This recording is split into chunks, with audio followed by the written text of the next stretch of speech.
Good afternoon. How are you today? Alors, exceptionnellement pour la vidéo numéro 50, nous allons apprendre les nombres cardinaux, les ordinaux et quelques couleurs en anglais. Ok? Je vais vous les faire et après je vais mettre en scène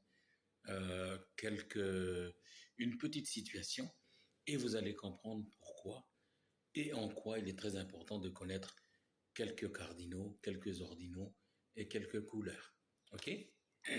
Donc voilà, c'est parti. Pour les cardinaux, en anglais, 1, 2, 3, 4, 5, 6, 7, 8, 9, 10.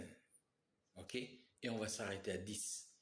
Pour les ordinaux, donc les ordinaux, ça sert à ordonner. The first, the second, the third, the fourth, the fifth, the sixth, the seventh, the eighth, the ninth, the tenth. OK? Donc le premier jusqu'au 10e. Et vous avez remarqué qu'on dit le premier, the first, le deuxième, the second, the third, the fourth, the fifth, the sixth, the seventh, the eighth, the ninth, the tenth. Alors, il faut retenir que à partir du numéro 4, eh bien, on ajoute TH, ok? Parce que quand on écrit le premier, le deuxième, le troisième en anglais, eh bien, on met le numéro, donc le chiffre 1, par exemple, pour le first, le premier, on met numéro 1, vous allez voir, ça s'affiche là-haut, numéro 1, et on ajoute ST. Pourquoi? Parce qu'on dit the first. OK? Voilà. The first, F-I-R-S-T. F-I-R-S-T. OK?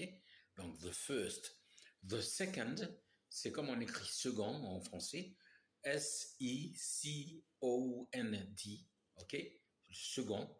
Et quand on l'écrit avec les nombres, on écrit le 2 et après ND à côté. OK? The third, T-H-I-R-D. OK? The third.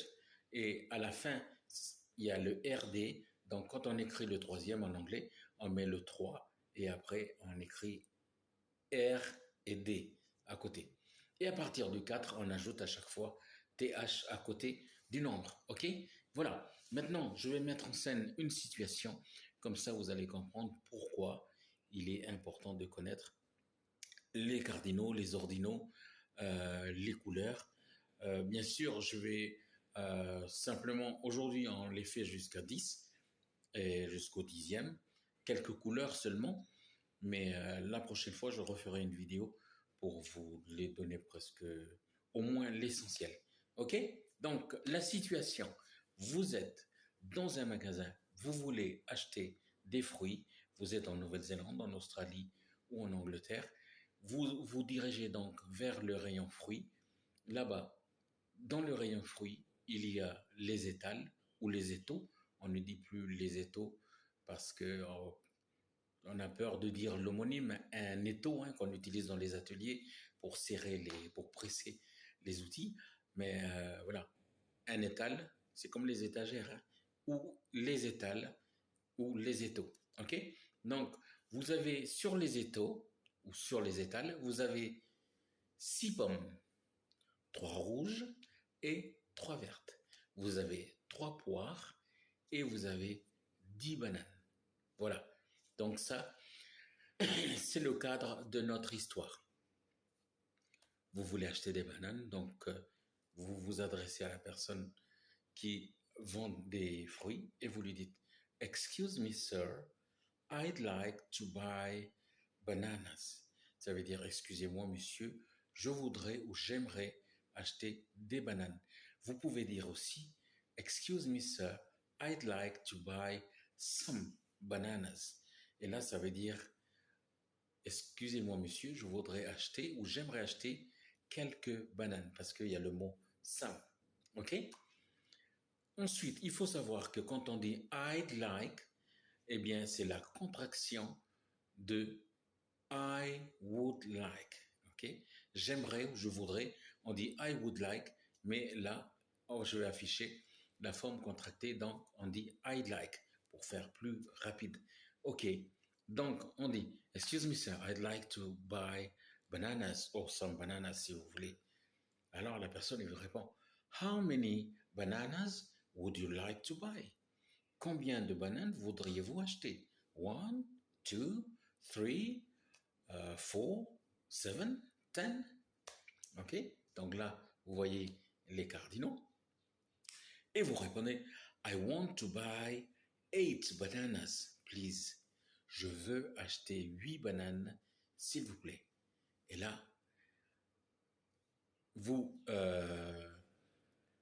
monsieur vous propose Excuse me, sir. Donc, il considère que vous êtes, bon, vous êtes un monsieur, hein? Et lui, c'est un monsieur aussi. Donc, alors, il vous demande Excuse me, sir, do you want to buy some apples? Excusez-moi, monsieur, est-ce que vous voulez, ou bien voulez-vous acheter quelques pommes, ou bien des pommes? Do you want to buy apples, ou bien do you want to buy some apples? Vous vous dites Yes, I do. Oui, je le veux. Alors il dit OK, good. Alors là, il vous propose ce qu'il y a sur les étals. Il vous dit OK, good. There are 6 apples, 3 red ones, and 3 green ones. Which ones do you want to buy? OK, il y a 6 pommes, 3 rouges, 3 pommes vertes. Lesquelles voulez-vous acheter? Which ones, c'est quand il vous demande plusieurs choses de choisir plusieurs choses. Which ones do you want to buy? Lesquelles voulez-vous acheter?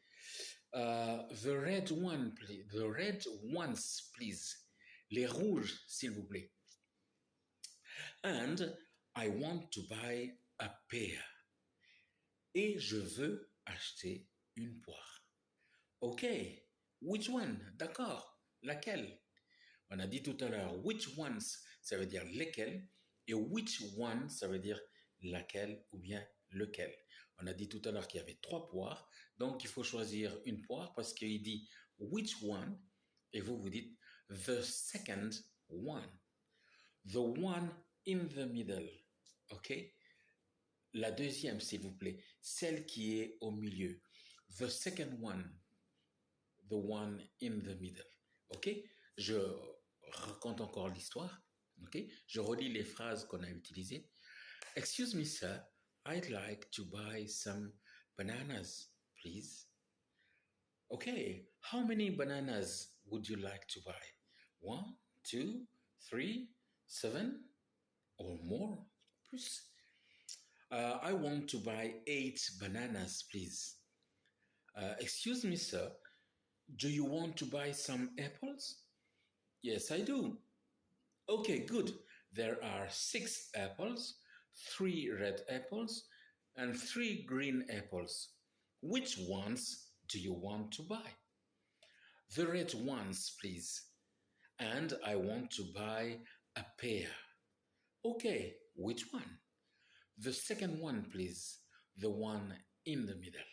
Voilà pour la petite histoire, pour vous situer un peu, pour vous dire dans quelle situation nous devons connaître les couleurs, les noms cardinaux, les ordinaux, et comment il faut dire laquelle. J'espère que vous avez retenu lequel.